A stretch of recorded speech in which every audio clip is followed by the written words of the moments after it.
Estamos otra vez en el comentario positivo, el canal del comentario positivo, y hoy, bueno, pues tenemos una palabra muy especial. ¿Por qué? Porque el Señor puso en mi corazón esta parte. Nuestro Padre Espiritual, el apóstol Martín Escola, ha estado hablando de los diezmos y de las ofrendas, y todavía hay iglesias que se resisten y que aún enseñan que que no es válido. El Señor me habló a mi corazón y yo quise compartir esta palabra al respecto, y me gustaría que me pudieran acompañar. Vamos a ver una escritura que es la escritura central, y muchos la han de conocer y muchos me van a decir, es que es Antiguo Testamento, y es que ya eso ya no se aplica, y es que ya hoy ya no existe el diezmo, y de eso vamos a hablar hoy, de si es verdad y bíblicamente a la luz de qué nos dice el Señor Jesucristo al respecto. Es de lo que vamos a hablar hoy, una palabra que el Señor me mostró a mí. Y vamos a empezar precisamente con nuestro versículo base, que dice Malaquías 3, 8 al 11. ¿Robará el hombre a Dios? Pues vosotros me estáis robando. Pero decís, ¿en qué te hemos robado? En los diezmos y en las ofrendas. Con maldición estáis malditos, porque vosotros, la nación entera, me estáis robando. Traed todo el diezmo al alfolí, para que haya alimento en mi casa, y ponedme ahora prueba en esto. Dice el Señor de los ejércitos, si no, os abriré las ventanas del cielo y derramaré para vosotros bendición hasta que sobreabunde. Por vosotros reprenderé al devorador, para que no os destruya los frutos del suelo, ni vuestra vid en el campo será estéril, dice el Señor de los ejércitos. Ahora, sí es verdad que muchos nos dicen que esta escritura está en el Antiguo Testamento, pero vamos a ver qué nos dice Hebreos capítulo 7, versículo 8 al 10. Hebreos capítulo 7, versículo 8 al 10. Dice,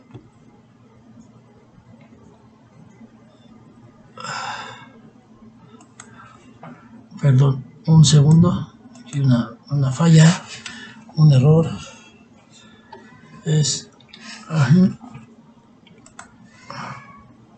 ahora sí, dice la palabra, aquí ciertamente hombres mortales reciben el diezmo, pero allí los recibe uno de quien se da testimonio de que vive, y por decirlo así, por medio de Abraham, aún Leví, que recibía diezmos, pagaba diezmos, porque aún estaba en los lomos de su padre cuando Melquisedec le salió al encuentro. Punto bien importante. Pablo, o la persona, aparentemente muchos han aceptado que este libro lo escribió Pablo por el estilo. Otros dicen, no, como es anónimo, pues no se sabe exactamente si fue o no fue. Pero aquí el autor nos dice pero el punto no solamente es ¿qué está hablando? Porque está hablando del diezmo, pero el punto es ¿en qué tiempo fue escrita esta carta? ¿Hacia qué tiempo? No fue luego que murió el Señor Jesucristo, sino años después, cuando ya se estaba enseñando a la iglesia, y la iglesia estaba practicándolo. Lo vamos a ver más adelante que sí lo estaban practicando. Pero otro punto que también viene aquí es que Abraham no fue en el tiempo de la ley llegó hasta Moisés, no en Abraham, y Abraham dio diezmos, y no fue que se lo pidiera Melquisedec, sino que Abraham de corazón lo dio. Entonces el primer punto que vamos a ver aquí es, Dios no me pide el diezmo, sino yo tengo que tener la voluntad de corazón de darlo, es voluntario. La ley empezó con Moisés, pero Abraham le dio a Melquisedec el diezmo de todo. Fue voluntariamente, Melquisedec no se lo pidió. Vemos entonces que el diezmar y el ofrendar es un acto voluntario. Primer punto, es un acto voluntario. Ahora vamos más atrás. Vamos a ver qué nos dice Génesis 4.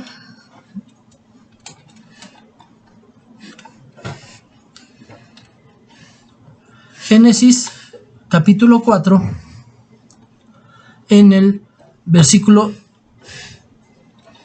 3. Dice la palabra de Dios del versículo 3 al 5: Y aconteció que al transcurrir el tiempo, Caín trajo al Señor una ofrenda del fruto de la tierra. También Abel por su parte trajo de los primogénitos de sus ovejas y de la grosura de los mismos, y el Señor miró con agrado a Abel y su ofrenda, pero a Caín y su ofrenda no miró con agrado, y Caín se enojó mucho y su semblante se demudó. Dice que el Señor pidió la ofrenda. No, Él no la pidió. Dice que ellos llevaron una ofrenda. Ahora, bueno, dice que llevaron una ofrenda y que a una ofrenda le agradó y otra no, pero vemos que la ofrenda, además de ser voluntaria, debe ser excelente. Esa fue la situación. Hubo algo que no le gustó a Dios de la ofrenda, y fue que no fue excelente. Lo primero y lo mejor, y con un corazón agradecido. Tenía que ver el Señor cómo estaba el corazón de Abel, con un corazón agradecido y dándole lo mejor de él, y la ofrenda de Caín, que fue a llevarla. Y yo estoy seguro, porque yo lo he visto en mi familia. Yo doy mi ofrenda, mi esposa da su ofrenda, y finalmente a mis hijos les cuesta trabajo darla, pero en ocasiones la dan. El problema es el corazón con que la das. ¿Sí me entiendes? O sea, no es que la des la ofrenda. O sea, de nada sirve, porque no es, o sea, Dios no necesita tu ofrenda. El que necesita la ofrenda, darla, soy yo, para ser bendecido. Ajá. Entonces, tiene que ser lo primero y lo mejor. Por eso no le agradó la de Caín. Muchos hemos dado una ofrenda que Dios no le ha agradado, porque ha estado mutilada, porque ha estado, no ha sido lo primero y lo mejor. Finalmente, eso es lo que no le agradó al Señor. Eso fue lo que no tuvo la ofrenda de Caín, que fuera excelente, que fuera lo primero, lo mejor, que fuera con un corazón agradecido. Pero entonces, yo entiendo que no fue tampoco por copiar a Abel. Entonces, ¿de dónde salió si el Señor Jesús no le dijo, dame la ofrenda? Si el Padre no le dijo, dame la ofrenda. Si el Espíritu Santo no le mostró, dame la ofrenda. ¿De dónde le salió en su corazón dar una ofrenda a Abel y a Caín? Bueno, vamos a ver esto, pero entonces tiene que ser lo primero, lo mejor, y con un corazón agradecido. Ahora vamos más atrás, vamos a ver de dónde salió el que ellos dieran una ofrenda si el Señor no se las pidió. Y ahora vamos a leer Génesis capítulo 2, versículo 20.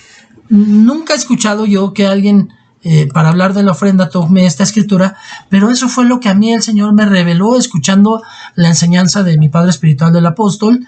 Esta escritura a esta escritura me llevó el Señor, y dice Génesis 2:20, y el hombre puso nombre a todo ganado y a las aves del cielo y a toda bestia del campo, mas Adán no encontró una ayuda que fuera idónea para él. Siempre la utilizan para matrimonios esta escritura, pero el Señor me llevó a esta escritura por un punto bien importante. Dice que Él le puso nombre a todo ganado.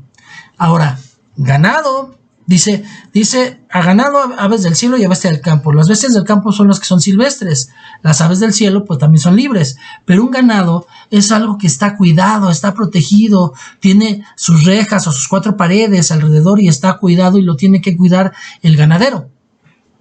También me dice Génesis que el Señor Jesús lo puso en un huerto. ¿Por qué digo el Señor Jesús si no habla la Biblia de que haya sido el Señor Jesús? Bueno, ellos veían corporalmente a Dios, y a Dios dice la escritura que nadie lo ha visto. La única forma corpórea de Dios es Jesús. Al Padre nadie lo ha visto, pero a Jesús sí.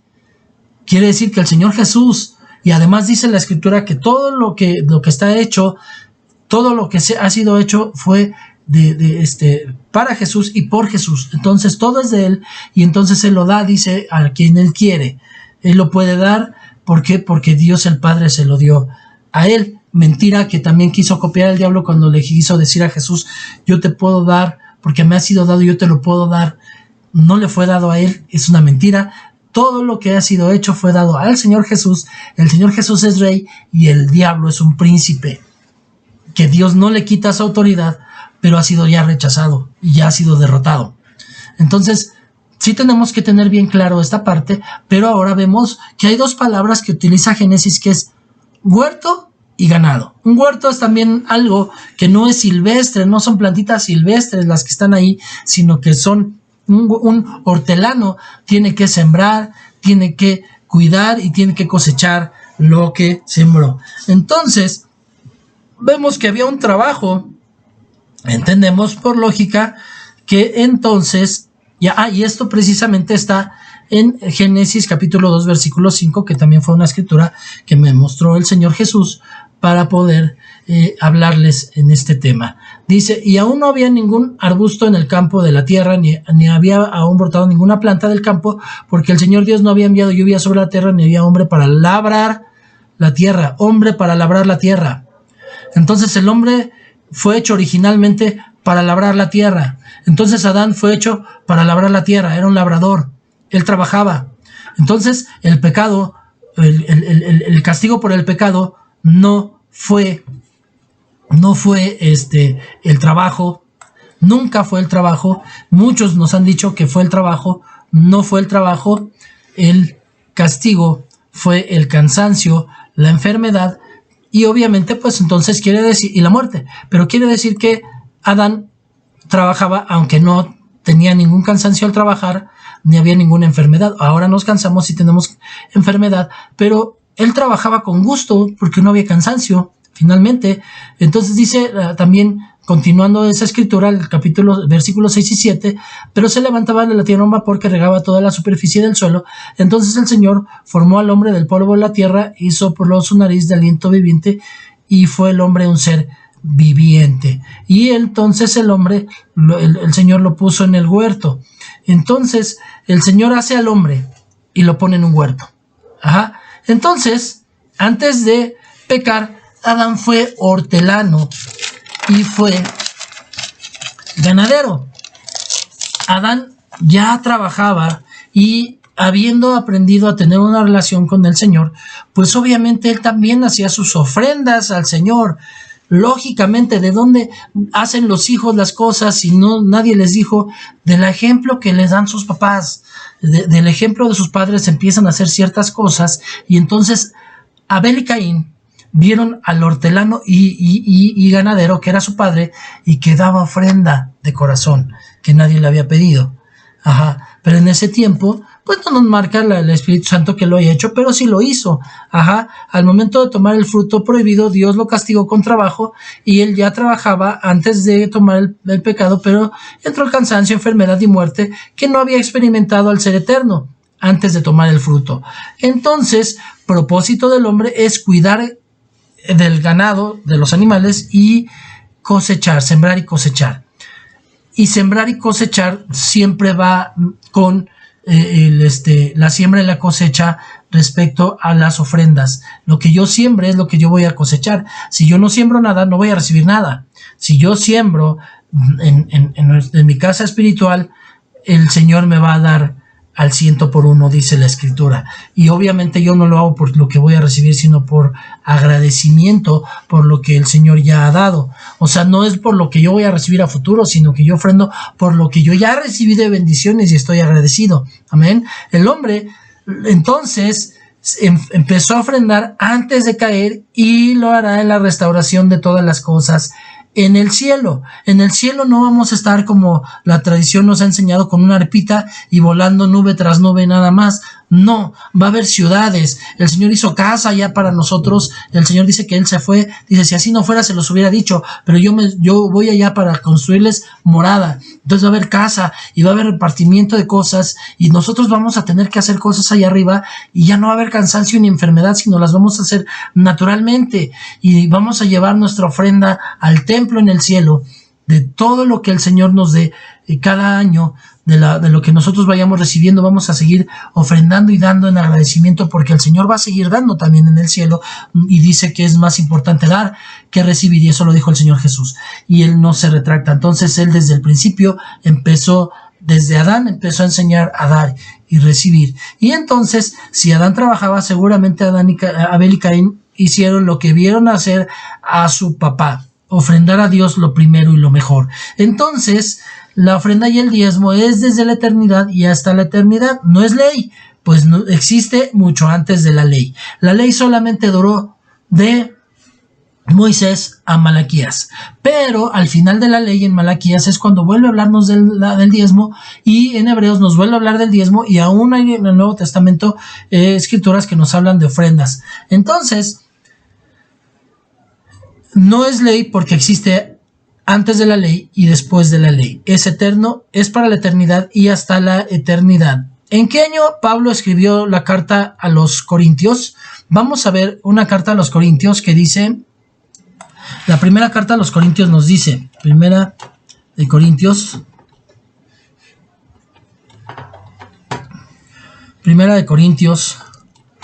en el capítulo 16, versículos 1 y 2. Vamos a ver qué nos dice Corintios.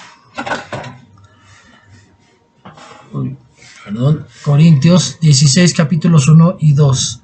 Dice la escritura: ahora bien, en cuanto a la ofrenda para los santos, haced vosotros también como os instruía en las iglesias de Galacia, que el primer día de la semana cada uno de vosotros aparte y guarde según haya prosperado, para que cuando yo vaya no se recojan entonces ofrendas, o sea, diezmos si se recoge, pero ellos pedían ofrendas. A esto se refieren, aparte de que yo no se recojan ofrendas, porque ellos hacían también ofrendas para ofrendar, y nos habla en la otra parte de la escritura que llevaban, había un equilibrio, porque las iglesias que más eran prosperadas llevaban una ofrenda para las iglesias más pobres. Muchas veces que la iglesia más pobre era la de Jerusalén, y llevaban ofrenda a la iglesia de Jerusalén, a los hermanos, pero dice que ya había una instrucción en cuanto a cada primer día de la semana apartáramos y guardemos según lo que Dios nos haya prosperado. Según lo que nos haya prosperado quiere decir que el diezmo cualquiera lo puede dar, ya que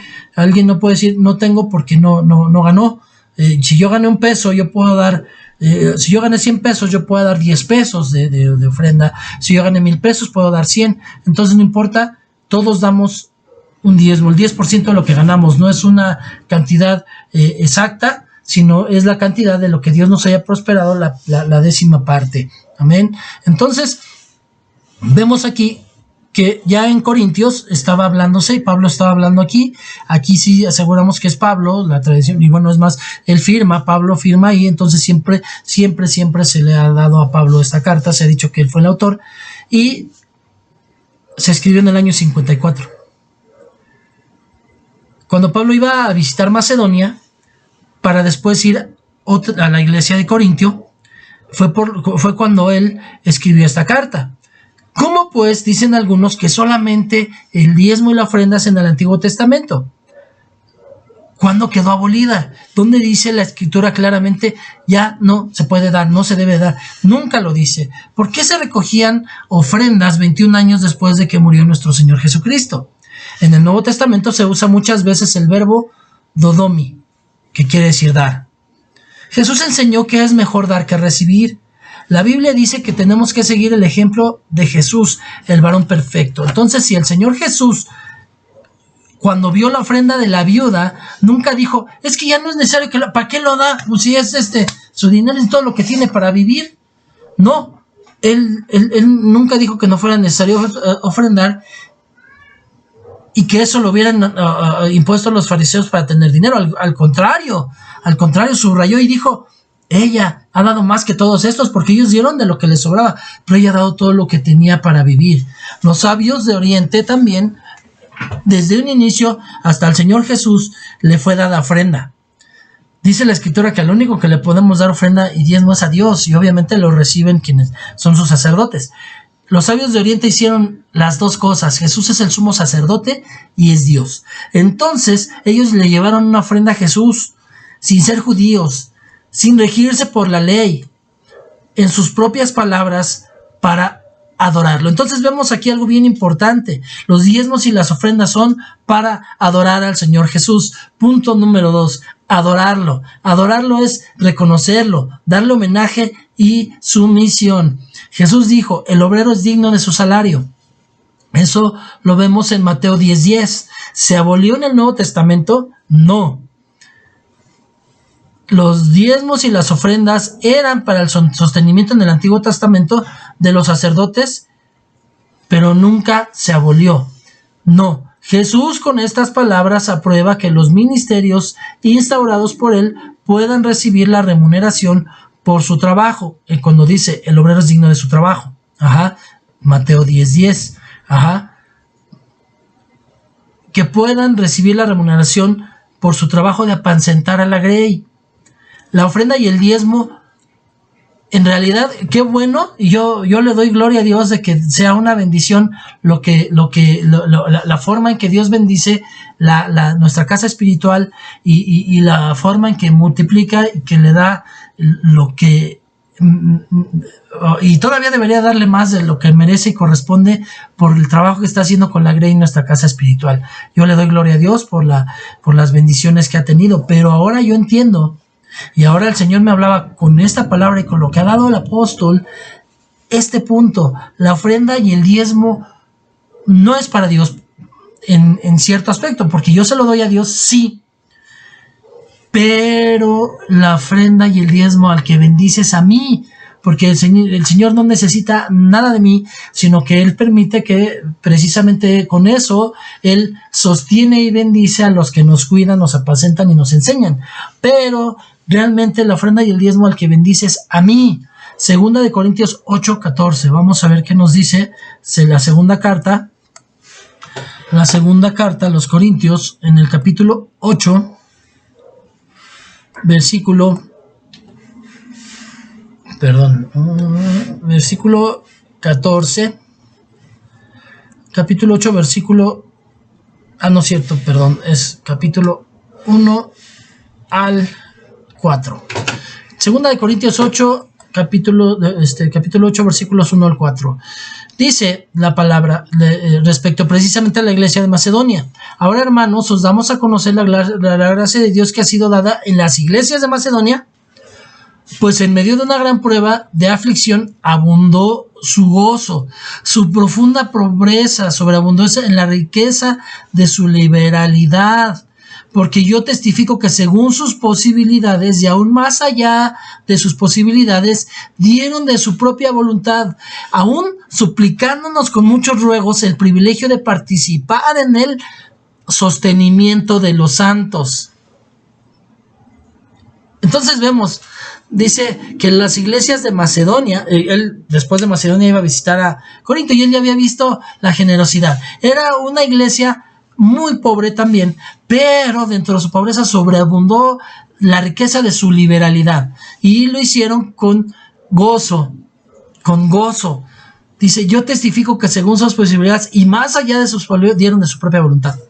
O sea, nadie los obligó, pero sí ya habían aprendido que esa era la bendición de Dios, suplicándonos con muchos ruegos. O sea, todavía además, hoy hay iglesias que todavía casi el pastor tiene que hacerles manita de puerco a la gente para que dé diezmo, y finalmente hay iglesias que no entienden y enseñan que no se debe dar, pero hay pastores que no les han enseñado el por qué y el cómo y el para qué. O sea, solamente les piden el diezmo, la gente se siente robada, pero el pastor no le ha enseñado a la grey que eso pues es bendición para ellos. O sea, la bendición es para el que la da, no para el que la recibe. O sea, el que la recibe sí va a ser multiplicado, pero por Dios, no por mí. O sea, mi diezmo no bendice al apóstol. Mi diezmo falta en la iglesia y de todas maneras el apóstol seguirá siendo bendecido. La bendición es para mí. Y entonces yo tendría que rogarle a mi apóstol que me diera el privilegio de participar en el sostenimiento de los santos. Ese es el trabajo que yo debería hacer, pero con gozo. Entonces hoy vemos que otro punto es, diezmar es un privilegio, porque vemos aquí que ellos veían como un privilegio, pero también era un gozo. Entonces hoy tenemos que aprender que diezmar y ofrendar es un privilegio, pero también es un gozo. Después de un milagro, Jesús personalmente también, pero bueno, vamos a ver también que esta carta, la segunda carta a los Corintios, fue escrita en el año 57, 24 años después de la muerte y resurrección del Señor Jesús. 24 años. O sea que se abolió cuando el Señor Jesús murió y resucitó. No, porque todavía estamos hablando aquí del sostenimiento a los santos. Amén. El diezmar y ofrendar es un privilegio. Mateo 8, del 1 al 4, vemos en Mateo, vamos a ver ahora Mateo 8. Ahora vamos al Evangelio de Mateo.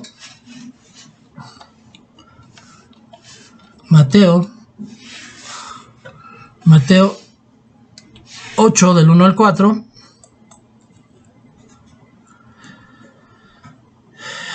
Y cuando bajó del monte, grandes multitudes le seguían, y aquí él se acercó a un leproso, se postró ante él diciendo: Señor, si quieres puedes limpiarme. Y extendiendo Jesús la mano, lo tocó diciendo: quiero ser limpio. Y al instante quedó limpio de su lepra. Entonces Jesús le dijo: mira, no se lo digas a nadie, sino ve y muéstrate al sacerdote y presenta tu ofrenda que ordenó Moisés para que le sirva de testimonio a ellos. Él le dijo: no, me tienes que traer la ofrenda, o no tienes que dar ofrenda, o ya no tienes que dar ofrenda. No, él le dijo: ve y muéstrate al sacerdote, presenta la ofrenda que mostró Moisés para que le sirva de testimonio a ellos. Entonces, por boca del Señor Jesús, ahora sabemos también que la ofrenda es un testimonio de la bendición de Dios a mi vida. Punto. Entonces, ya hemos aprendido, sí, atrás, vamos a recopilar. Entonces, la ofrenda, es algo que es voluntario. La ofrenda es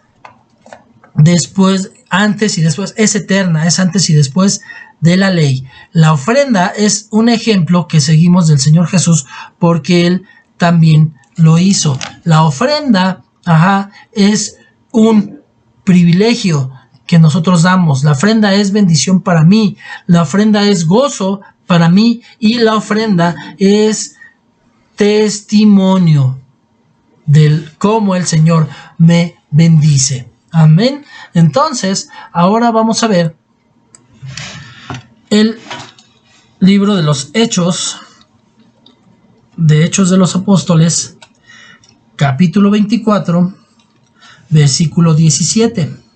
Bueno, pero vamos a ver principalmente el 17, pero vamos a leer del versículo 16 al 18.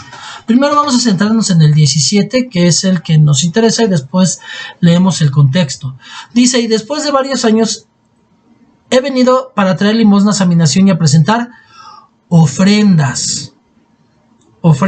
Traer limosnas a mi nación no es que llevara la limosna a la iglesia, es que él mismo nos enseñaba también a dar al pobre, al que no tiene. O sea, las limosnas son para las personas que están en la calle y necesitan una moneda. A Dios no se le da limosna, a Dios se le da ofrenda. O sea, traer limosnas a mi nación, pero presentar ofrendas a mi Dios. Entonces yo voy a dar limosnas porque también en eso me ha prosperado el Señor, pero no en mi iglesia, no en mi casa espiritual. En mi casa espiritual yo no llevo limosnas, llevo lo primero y lo mejor. Amén. Y a presentar ofrendas. Pero vamos a ver ahora sí todo el contexto. Dice desde el 16: por esto yo también me esfuerzo por conservar siempre una conciencia irreprensible delante de Dios y delante de los hombres. Y después de varios años he venido para traer limosnas a mi nación y presentar ofrendas, haciendo lo cual me encontraron en el templo después de haberme purificado, no con multitud ni con alboroto, pero estaban allí ciertos judíos de Asia. Bueno, eso no es ya tan importante, pero lo encontraron en el templo. ¿Qué lo encontraron haciendo? Presentando ofrendas. ¿Y qué buscaba él? Tener una conciencia irreprensible delante de Dios y de los hombres. Me esfuerzo por conservar siempre una conciencia irreprensible delante de Dios y de los hombres. Entonces, también el dar mi ofrenda es para tener yo una conciencia irreprensible delante de Dios y de los hombres. ¿Por qué? No es solamente en esa área, pero al llevar mi ofrenda yo tengo que estar a cuentas con Dios. Tengo que ponerme a cuentas con Dios, estar correcto, ser un vaso útil para Dios. Entonces, Pablo presentaba ofrendas, por supuesto. Estamos hablando aquí también de que ya habían pasado muchos años cuando él ya estaba ya presentando ofrendas. Vamos a ver también otra escritura que está en Mateo. En Mateo. Vamos a ver una escritura que está en Mateo 3. Mateo 3, versículo 10. Y con esto vamos a terminar este tema. Mateo 3, versículo 10 dice la palabra de Dios: la bendición hasta que sobreabunde es para el corazón que diezma y ofrenda. Aquí dice: y el hacha ya está puesta a la raíz de los árboles, por tanto todo árbol que no da buen fruto es cortado y echado al fuego. Todo árbol que no da buen fruto. Y dar buen fruto es en mi actitud, en mi forma de caminar, en mi forma de vivir, pero también en mi forma de bendecir. Y si no da buen fruto, mi fruto debe ser excelente, el mejor, también para poder servirle a Dios, para ser bendecido por Dios y yo recibir bendición. Entonces, pero ahora vamos a ver, para terminar,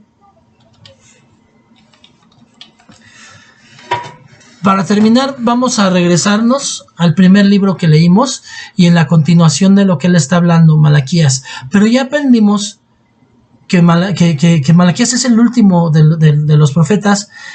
Hasta ahí llega la ley, hasta ahí se termina la ley y empieza el Nuevo Testamento y empieza la gracia.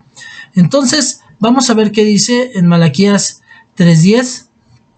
Dice la palabra de Dios: trae todo el diezmo al alfolí, para que haya alimento en mi casa, y ponedme ahora a prueba en esto, dice el Señor de los ejércitos, si no os abriré las ventanas del cielo y derramaré para vosotros bendición hasta que sobreabunde. Entonces, remarcamos la bendición hasta que sobreabunde. Es para el corazón que siembra, que diezma y ofrenda.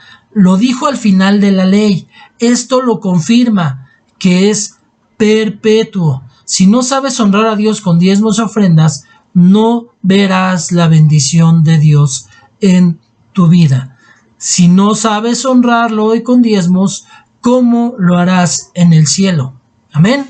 Vamos a dar gracias. Papito, le doy gracias por esta palabra que usted me dio apenas, Señor bendito, y que me llama primero a mí, Padre bendito, porque sí es verdad que en ocasiones he presentado ofrenda mutilada o no he dado lo primero y lo mejor, Señor bendito. Dice la Escritura: el hombre robará, pues ustedes me han robado. Yo me arrepiento polvo y ceniza en este momento de mi error, Señor bendito. Usted me habló tan hermoso de esta manera, porque avergüenza, Padre, cuando usted nos llama la atención, pero nos lo hace con un amor en vez de con una reprensión fuerte. Avergüenza, Padre bendito, porque a pesar de ser nosotros malos, imperfectos, pecadores, usted nos sigue mostrando su bendición y su amor, Señor bendito. Papito, yo le pido, Padre, que así como la palabra cortó al entrar, corte al salir, Padre, que a mí me mostró algo muy importante en mi corazón, Señor bendito, y hoy quiero darle lo primero y lo mejor a usted. Así también, Señor bendito, y yo me arrepiento en polvo y ceniza de mis malas ofrendas, Señor, de mis ofrendas caínicas que yo he dado en el transcurso de mi vida, y yo le pido que me permita, Señor, de hoy en adelante dar una ofrenda abélica, Padre, por favor, Señor Jesús. Y lo pido también lo mismo para mis hermanos, que den una ofrenda excelente, que aprendan a darla y que aprendan a ver, no solamente a dar, sino a ver que es verdad, Señor Jesús, que la bendición que usted tiene preparada para su pueblo viene de dar una ofrenda con gozo. Padre, le doy gracias, le doy toda la gloria y la honra, y todo esto lo oro en el nombre de su Hijo Jesucristo. Amén y amén. Bueno, pues muchas gracias, espero que sea de bendición. Una vez más les pido que por favor me ayuden con su like, que por favor lo compartan para que otros reciban también de esta bendición, y que me regalen un comentario en la caja de comentarios. Si alguien tiene algo más que comentar, algo que pueda ser de edificación, este es un comentario positivo, y todo tiene que ser para edificación, no con contienda ni con agresión, sino con gozo, edificando. Puede haber alguien que no tenga mi misma posición teológica, pero sí yo sé que también va a tener algo edificante que platicar en estos comentarios. Gracias, le doy toda la gloria y la honra a mi Señor Jesucristo, y nos vemos hasta la próxima.